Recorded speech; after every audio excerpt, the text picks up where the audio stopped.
Welcome, ladies and gentlemen, and we have the pleasure to introduce you to Tamás Keleti, next speaker from Eötvös University, and he will talk about Kakeya problem and disjoint lines. Thank you. Please. Thank you very much. I'd like to talk about some less recent and about some more recent observations about the Kakeya problem. The most recent ones are joint work with Attila Gáspár, who is here, and András Máté.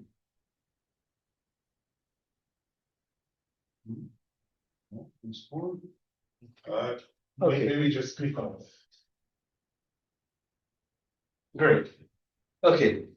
So first of all, what is a Bezikovich set? So Bezikovich set is just a set in HUN-REN that contains a unit line segment in every direction, and it's called a Bezikovich set because it was Bezikovich who constructed such a set in HUN-REN with the extra property that it has Lebesgue measure 0. So here you can find the young Bezikovich, and here you can find an approximation of such a set. Of course, obviously it's not a set of, it's already a Bezikovich set, but it doesn't have measure 0. You can imagine that if you just iterate and kind of limit, you get that. Bezikovich sets are often called Kakeya sets as well. I prefer Bezikovich set because Kakeya hasn't proved anything about this stuff. He just asked a related question. I won't talk about that question, the continuous version of the same stuff. Okay, so I just repeated the definition. I will always repeat previous stuff because I don't have memory, so I don't assume other people have memory. Okay, and the next conjecture is called Kakeya conjecture, although it was not Kakeya who asked this. So the question is, I mean, as we could see, there are small Bezikovich sets in measure. The question is, there are small Bezikovich sets in dimension. So the conjecture is that every Bezikovich set must have full Hausdorff dimension, and this has been known in the plane for a long time. So this theorem is almost as old as myself. And then, if n is bigger than 2, then it was open for a long time. And the great sensation of the last year was that George Zal and Hong-Guan proved that it is also true in our student.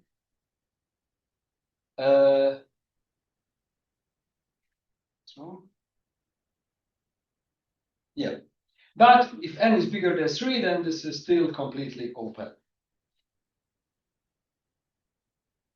Okay, so what are the best estimates higher dimension? So in 4 dimension, as far as I know, the best is due to Netzkatz and Josh Zal. They prove that Hausdorff dimension is bigger than this 3.059. Yes, and if n is bigger than 4, so for large n, this is the estimate, and so for large n, this is roughly 0.6 times n. This is what I think is good to remember. And unfortunately, in this talk, I cannot improve any of these estimates, but I will tell you some idea how perhaps this estimate can be improved significantly. Well, a dream. Okay, so I just repeat the conjecture, and I mean there are many versions of the conjecture because Bezikovich sets can be defined in many different ways. Very often it is assumed that the set itself is not an arbitrary set, but it's compact or Borel. It is also quite typical or often useful or typical that instead of line segments, we want full lines. And there is another possibility that maybe you don't want line segments in every direction, only in many directions. But many directions can be a set of directions of positive measure or with full dimension. And it was, I think everyone expected that all of these versions are equivalent. And with András Máté, we proved that this is indeed the case. It doesn't matter which variant you take, all these questions are equivalent. I will state more precisely the result. Yeah. So there exists in every Rn there exists a real D, so that all of them are equivalent. So yeah. So there exists a D-dimensional compact Bezikovich set of Hausdorff dimension D, and well, if you want full lines, then of course you cannot hold compact set, but there's a closed set of Hausdorff dimension D which contains line in every direction.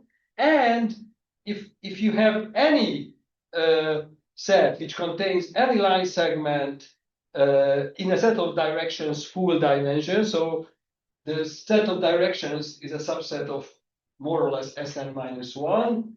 So this means that you have a lot of that you have segments lot of dimensions, then you have this estimate. Okay, so the moral of the story is that, well, that there exists a minimal dimension, and no matter which version you take is the same. Okay, well, so in this previous example, it seemed that having line segments or having lines doesn't make any difference. And I stated a conjecture pretty long time ago that this is the case always, that if you have any collection of line segments and if you extend all of them to full lines, that, and you take, of course, the unions, then they have the same Hausdorff dimension. This is still open. And let me show what I could prove.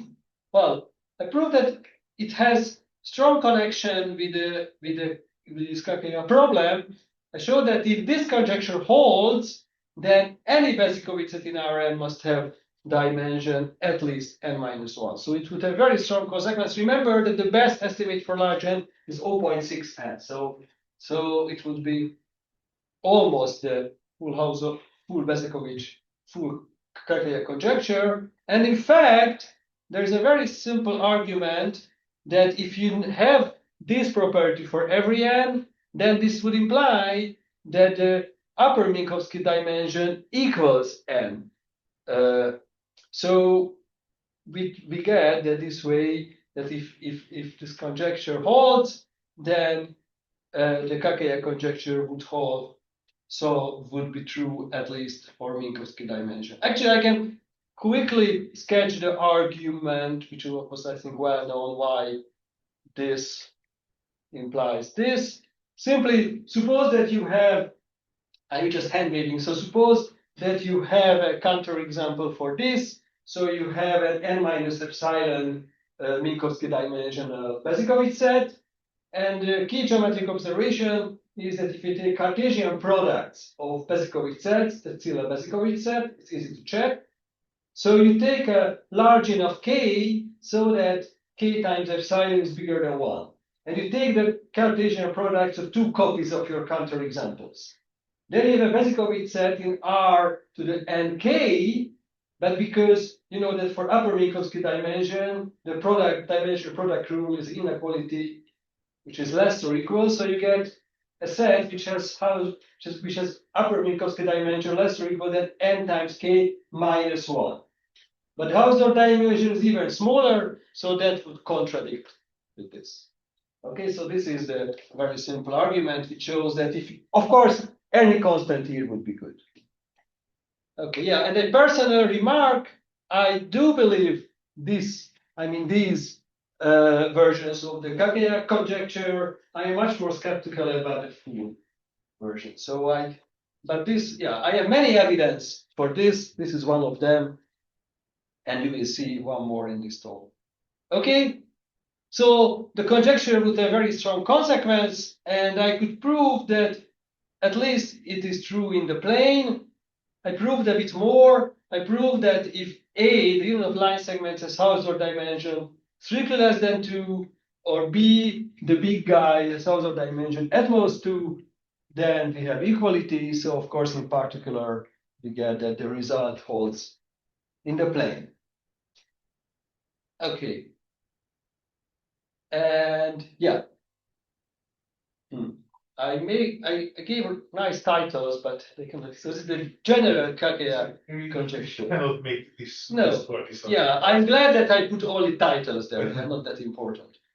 Okay, so one result I'd like to mention is a joint result with Cornelia Hira and Andreas Schmati, that we prove that if you have any S-dimensional family of lines in Rn, where S is at most 1, then the union of these lines has dimension what you would expect, S plus 1. Okay, what do I mean by dimension of a family of lines? Well, I mean, if you take the lines of Rn, that's a nice manifold, so you can have some natural metric on it, and then you can take the Hausdorff dimension. It doesn't matter which natural metric you take, so it makes sense. And in this previous, in this paper where we proved all of these equivalences, we also proved with András that the following fairly general form of fairly general statement is also equivalent to the Kakeya conjecture. It says that if we have any set E and we see all the directions in which there exists at least one line segment. So that is capital D. And the Hausdorff dimension of E is at least the Hausdorff dimension of D plus 1. Well, provided that D is non-empty. Of course, if you consider Hausdorff dimension minus 1, okay. And some remarks. So this result, the first mentioned result, easily implies that this conjecture holds for whenever D is at most 1. So this gives us some natural possibilities to get closer and closer to the conjecture. So one natural thing that let's try to prove the statement for, well, instead of until 1, let's try to prove it until t for some larger t. And because this is seemingly a more general, stronger statement, if you want to disprove the conjecture, then you might want to try to disprove this, which might be a bit simpler. Okay. And now I have collected some connections between these conjectures. The first observation that using projective transformation can make the line of the directions to a normal hyperplane, and using that it's fairly easy to prove that the general Kakeya conjecture implies a line segment extension conjecture. So yeah, okay, this I already mentioned, this equivalence, and then the previous remark says the general Kakeya implies a line segment extension conjecture. I already told you that that would imply that every Bezikovich set has Hausdorff dimension at least n-1. So the line segment conjecture is in between the full conjecture and this n-1. And as I mentioned, that would imply the Kakeya conjecture for upper Minkowski dimension. So this is the connection. And note that there are other versions like the maximal Kakeya maximal operator conjecture, and that's on the list. That's actually stronger. Okay, and one more remark that this, as I mentioned, this green implication works only if you know this for every n. So if you know it's one single n, then you don't get this. But if you know it for every n, then you get this corollary. But all the other implications are true for any fixed n. So if you prove any of them for n equals 15, then you get the other, the right implications. In particular, as I told you that there is this groundbreaking result of Zal and Wang, who proved the Kakeya conjecture for n equals 3. So in particular, they proved the line segment extension conjecture in R3. And they also stated that. So somewhere in the interaction, they mentioned this as a corollary. Okay, so at least we know this in R3, and of course it's open in higher dimensions. Okay, so let's talk about other idea. So here, what you cannot read is typical Bezikovich sets. So it was Tom Kerner who already noticed that the typical Bezikovich sets have measure 0. Okay, what does it mean? So he defined a metric space in the space of Bezikovich sets, and he proved that in this metric space, those Bezikovich sets that have, for which this is false, so for which have positive Lebesgue measure, they form a meager set. So meager, the same as set of first category, countable union of lower than set. And in a complete metric space, by the very category theorem, such sets must be small, so open sets cannot be meager. Okay, and the result that I mean, all the results that prove the equivalences of the different versions of the Kakeya problem, we use similar approach. And in fact, what we also proved with András, that the D, which I mentioned previously, so the minimal Hausdorff dimension of Bezikovich set in any sense, that's actually the Hausdorff dimension of a typical Bezikovich set. So we also defined a suitable complete metric space, and we proved that in that metric space, those Bezikovich sets which has Hausdorff dimension D is residual or comeager. Well, comeager is obviously complement of a meager set. Residual is the same. We use usually residual. Okay, so not just that there exists a minimal D no matter which version you take, but the typical Bezikovich set has exactly this dimension. Okay, and I will tell you the setup that we used with András. Actually, it's the same setup as we used previously with Ellen Chang, Marianna Czerniai, and Cornelia Hera. Okay, so yeah, let's start from here. So P is a point in Rn, E is a direction. So then LPE is the line through point P in direction E. And so if you want a Bezikovich set, then we want lines in every direction. So we want LPE for every possible E. So, and the points, in order to get something, a compact collection, the point P we will choose from the closed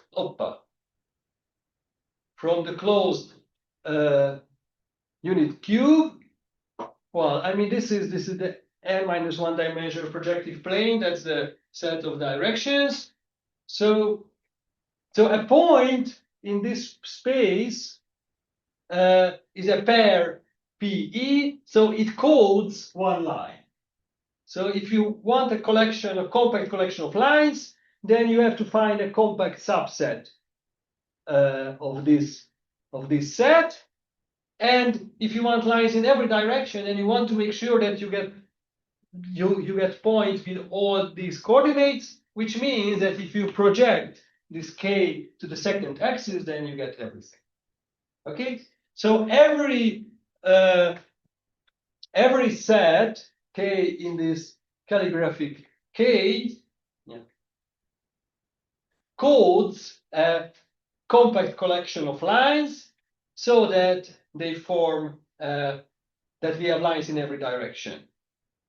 And yeah, so this sets, I mean, this collection, when you have collections collection of lines in every direction, sometimes we call it a Bezikovich line set.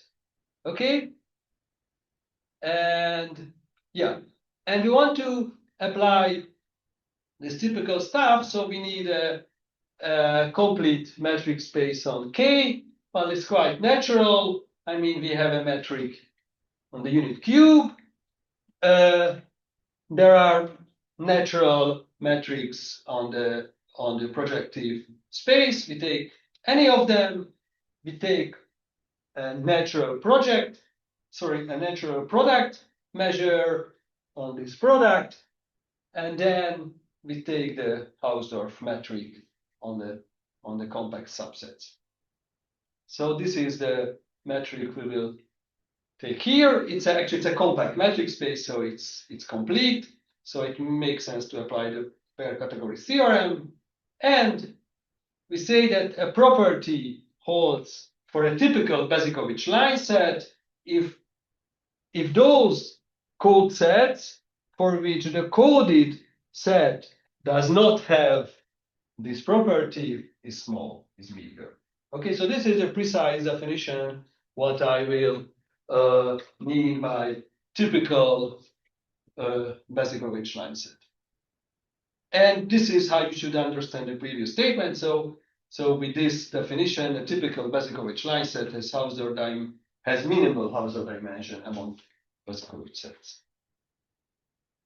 Okay, yeah, I just repeated the definitions, and now this is again the statement. So there exists a D, so that this is the minimal Hausdorff dimension of Bezikovich set in any sense, and a typical Bezikovich line set has this dimension. Okay, so I think hopefully now it's any question? Yes. Is there a reason for taking the unit cube instead of like a hyperplane in the unit cube? Yes, because I want compact. Yes. So I want a compact collection. Or in that case, interval 0, 1 to the n-1 power across 0. There being some redundancy in here. Well, I mean, but if you take just this, then the horizontal lines won't intersect this.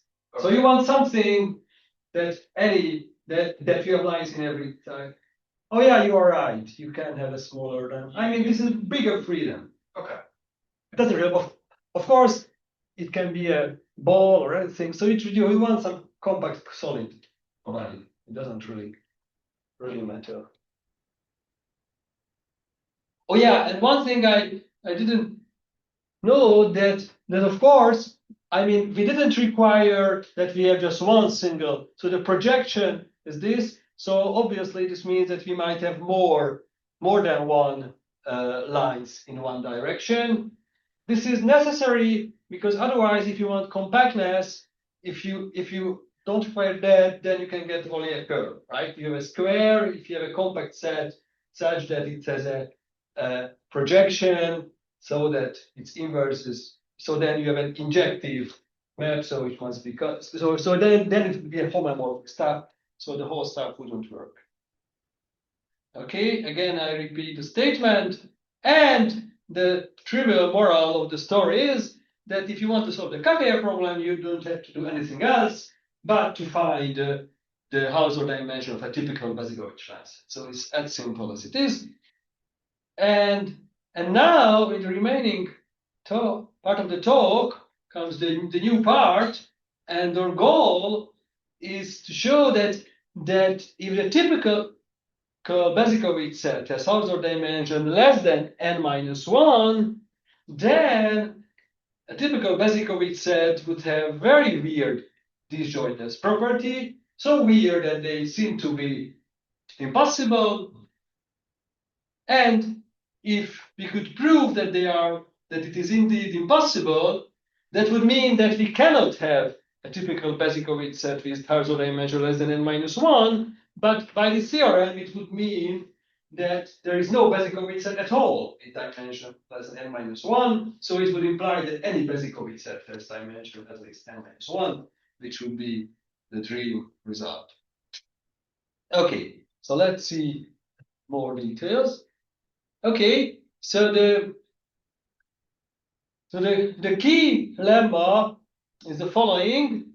So we have a fixed compact set in Rn with the extra property that no matter to which hyperplane you want to project it, the projection always has an empty interior.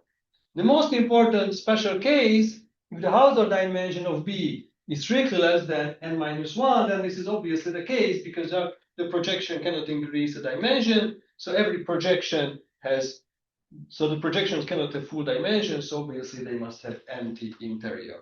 And the lemma states that if you fix such a B, then a typical Bezikovich set completely avoids that B. So any typical Basicowicz set avoids such a fairly small set. Okay, I will sketch an argument. So first of all, the typical way how we prove that something typical, remember, means that the bad sets form a meager set, the good sets form a residual set. In order to show something is residual, typically we prove that it's a dense G delta set. Here it's a bit simpler because we can prove it's a dense open set in the code set. So yeah, I really kind of cheating when I talk about so collection of lines. Of course, if you want to be precise, then we have to think of a code set in this case. So we want to prove the dense and open. Let's start to prove that this is open. That's the easier one. Okay. So open means that for any code set K, there's a ball around it that they are also good.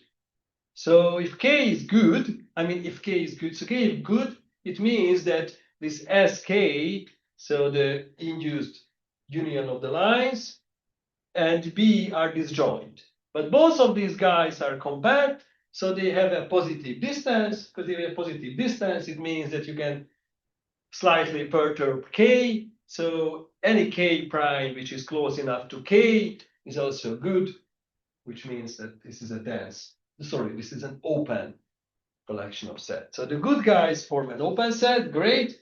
We have to show that it is dense as well. And here I will just hand wave a bit. So it's not a proof, but some idea. So, okay. So,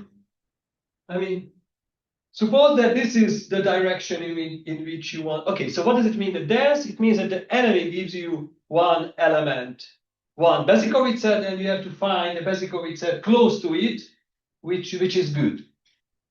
So if you want to find Basicowicz set must contain a line in every direction. So take this direction, take a orthogonal hyperplane, and project B onto this hyperplane.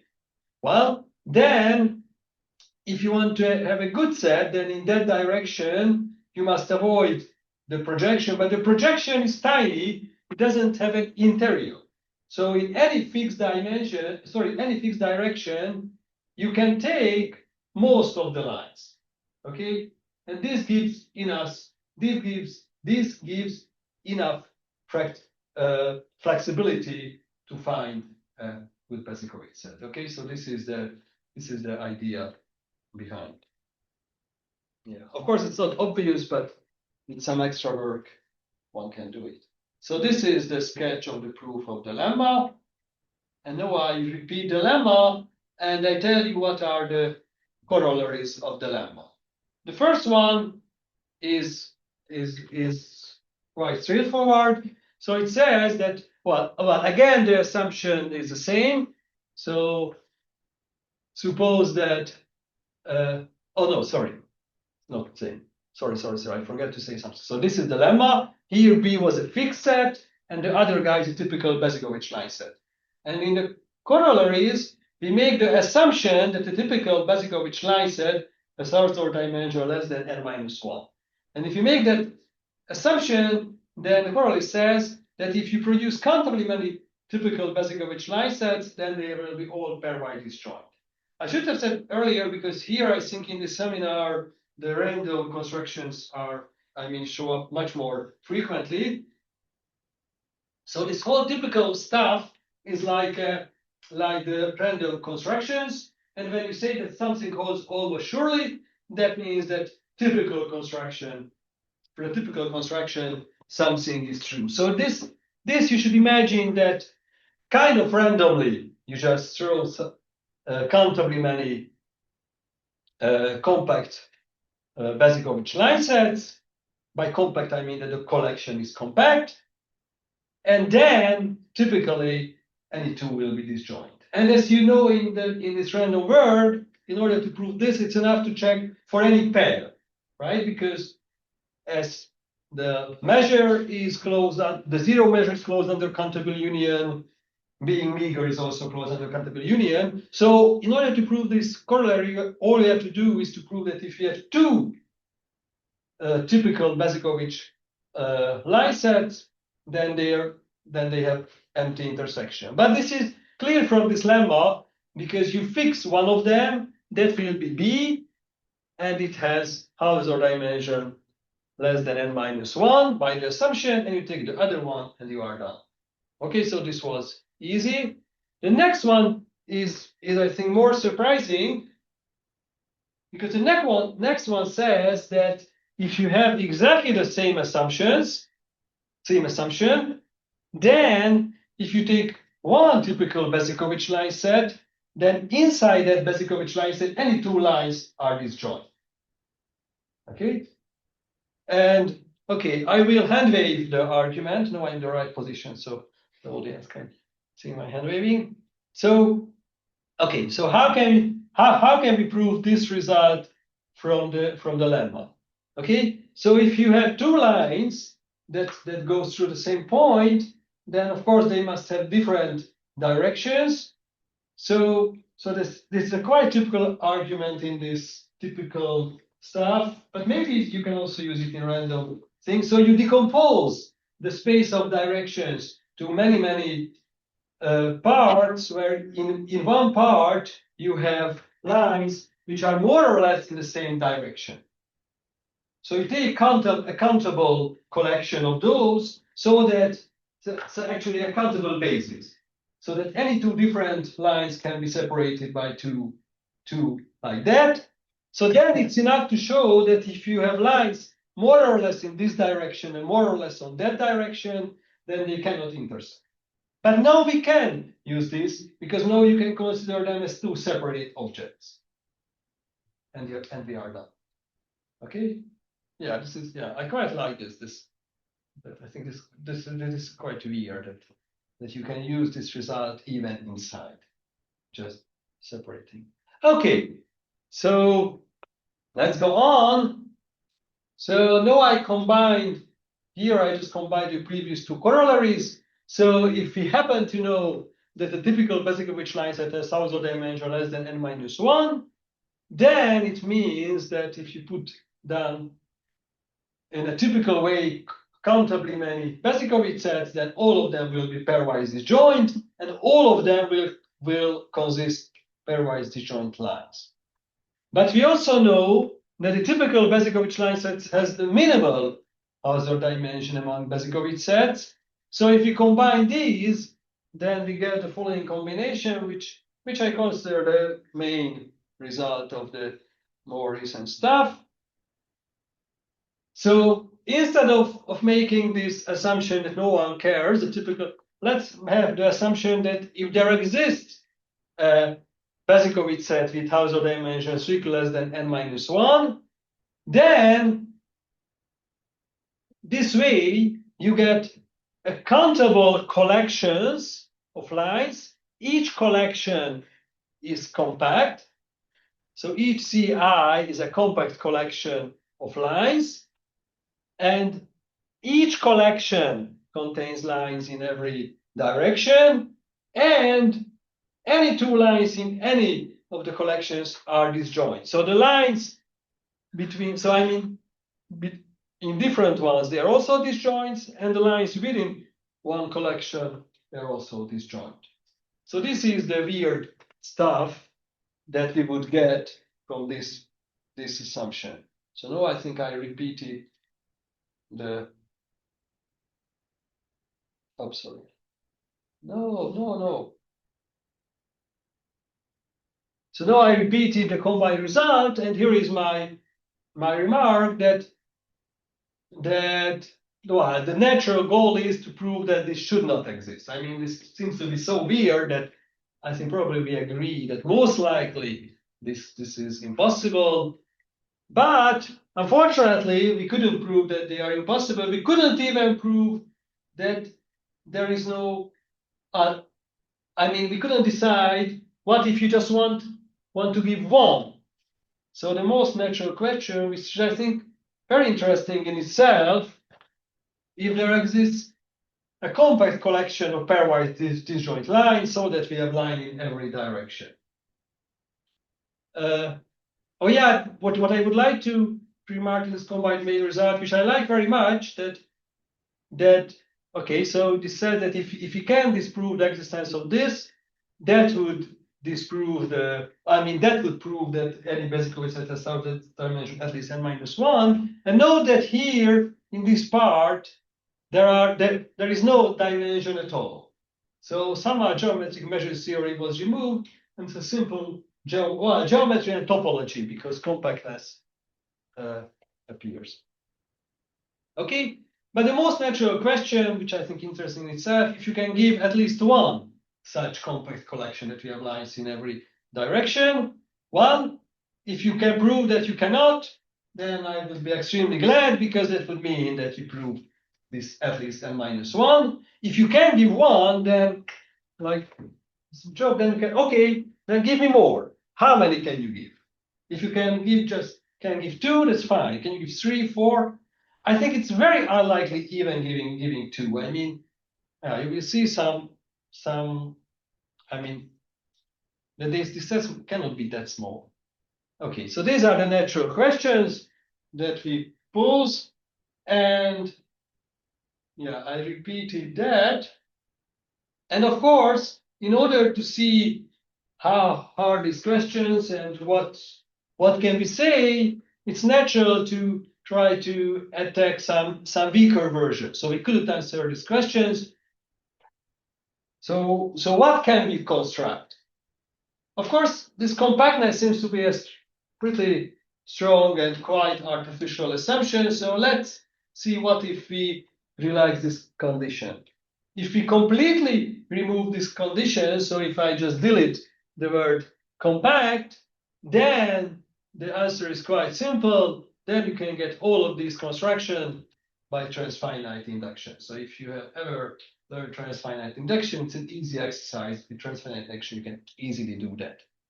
But if you assume any kind of measurability, Lebesgue measurable, Borel, whatever, so if you exclude this transfinite cheating, then this is highly non-trivial. So I mean, yeah. So I think it's very hard to construct, even for the first one, any reasonable collection of pairwise disjoint lines so that you have lines in every direction.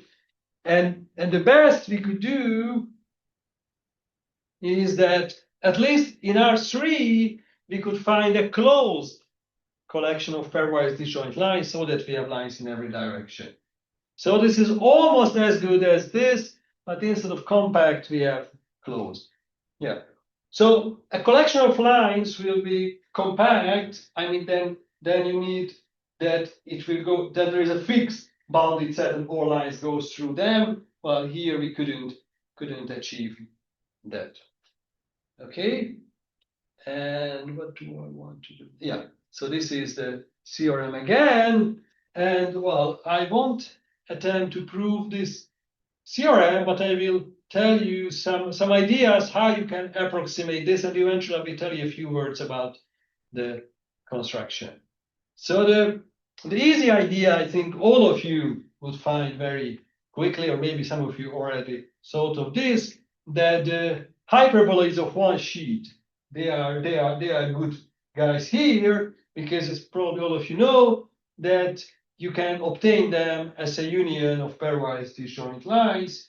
If you were close to the cenotaire in the, which park is there? Then there is also, so you can see it physically.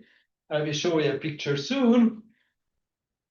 So that's almost good. So if you take these guys next to each other, then you get all lines except the horizontal ones. And actually, similar construction also works in odd dimensions, but it doesn't work in even dimensions. So in even dimensions, we don't have even result of this time. So even dimensions, we don't have any construction in which at least we have most of the directions. Okay. And here is what I was talking about. So this is this hyperboloid, and you can see the lines. So this is one, and what you have to imagine that in the middle there are these thinner one where all the slopes are higher, and you have things like, I mean, like this. And this way you will get all directions except the horizontal ones. Okay, and yeah, and in the middle you have the vertical line. Actually, this is quite a well-known construction, and this is somehow also related to the, oh, I forgot some hope, something so algebraic topologists and other people. I mean, because it's also a construction of a decomposition, of a non-trivial decomposition of R3 into lines. Okay, so here we have everything but the horizontal ones. Well, the easy stuff that you can add one more horizontal line.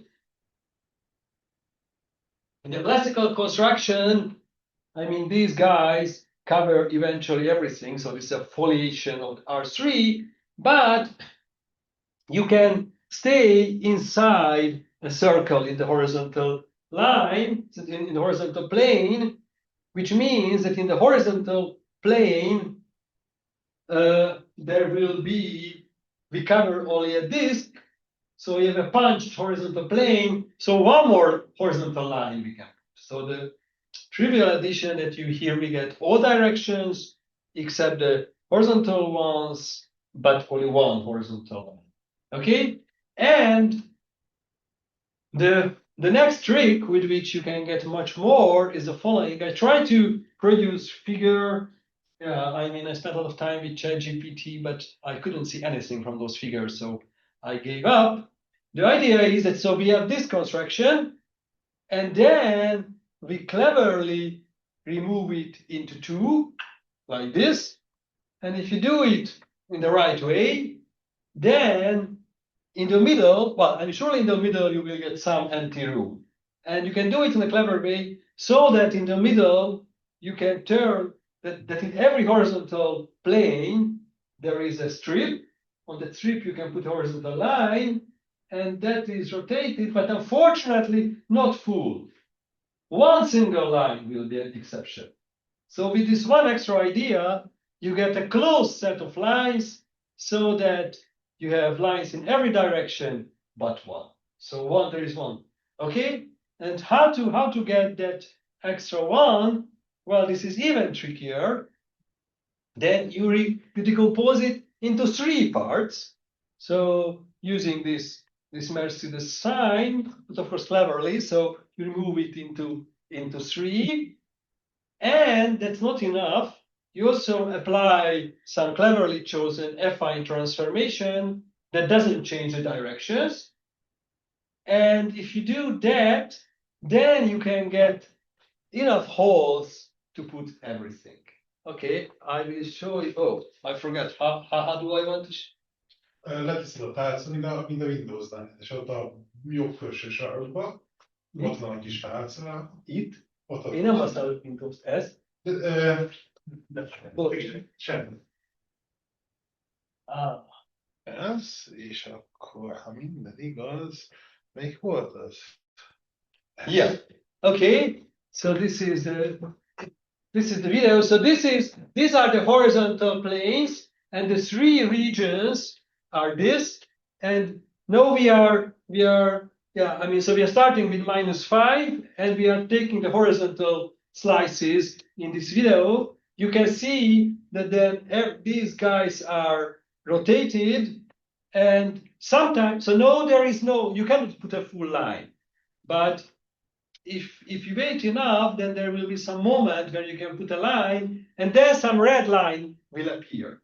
So here in this picture, these regions are the images of the original construction. So in these regions, you have all directions except the horizontal ones, and we have red horizontal lines. So when there will be enough room to put a line here, then some horizontal lines will appear. and they will cover the horizontal parts. If you want to understand this construction better, then ask Attila. Of course, I have no chance to make such a tricky construction. And so hopefully a red line will appear. I suppose it will appear somewhere here. It's very exciting. Oh. But maybe, I mean, you know, if it skips some steps, then because those reds appear only for a very short time. Yeah. So see in the so now they are thinner and thinner. This makes some chance. Yeah, I mean, before the talk, the red guys appeared. Ah, see? And no, again, yeah. And that again. Are there just 3 collections? Yes. Okay, so we cannot expect more. So this was the construction, and yeah. So your homework is prove that you cannot get a compact set. If you can do a compact, show me, and then try to prove. Yeah, I mean, but I said that if you can see all of these constructions, really, even to have one, I mean, you have to be very tricky to feel.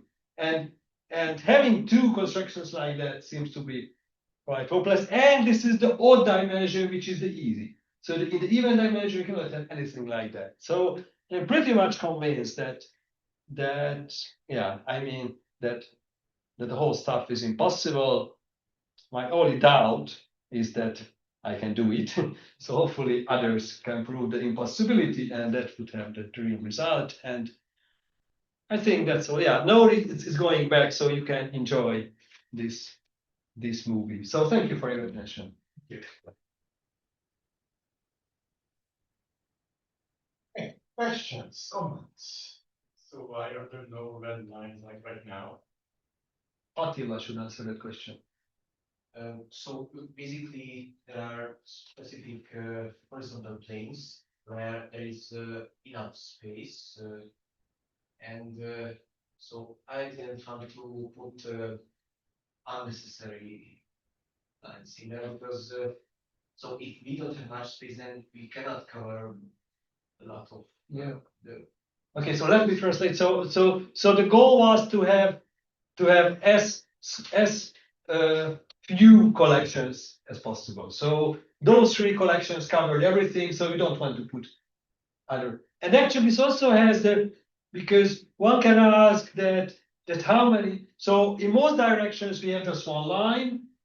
It's also a natural attempt try to minimize the superfluous lines, and this way there are most lines appear, most directions appears only once, and there are a few that appears twice and 3 times. I mean, when you have to jump, then you need. So this way you don't have many superfluous lines. But you're right that you could put more, but this doesn't give anything. Of course, what's the next step?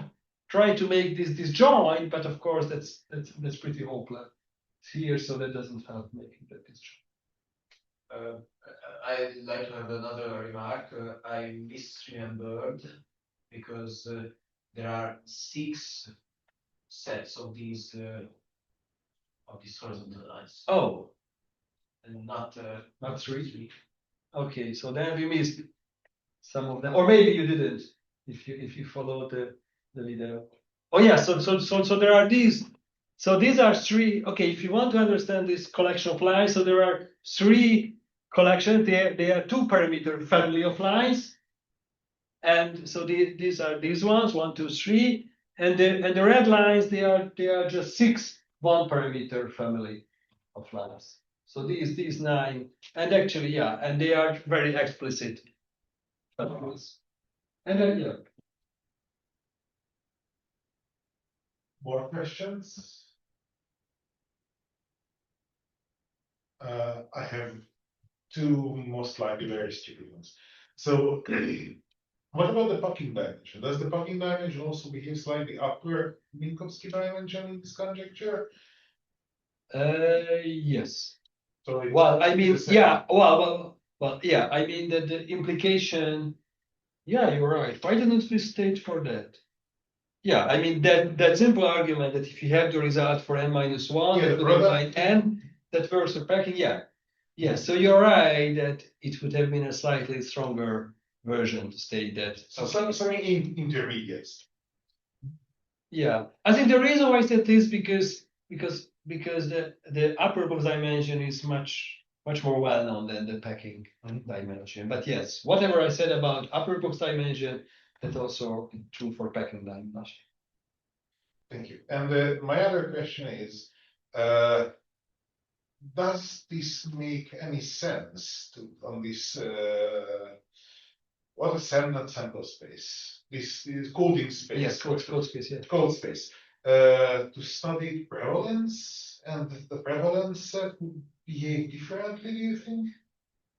I don't know. I'm not an expert of prevalent, but the real question is that okay. So what would be better? So I think whatever we could do with the typical stuff, we got it, and the obstacle is the geometry statement.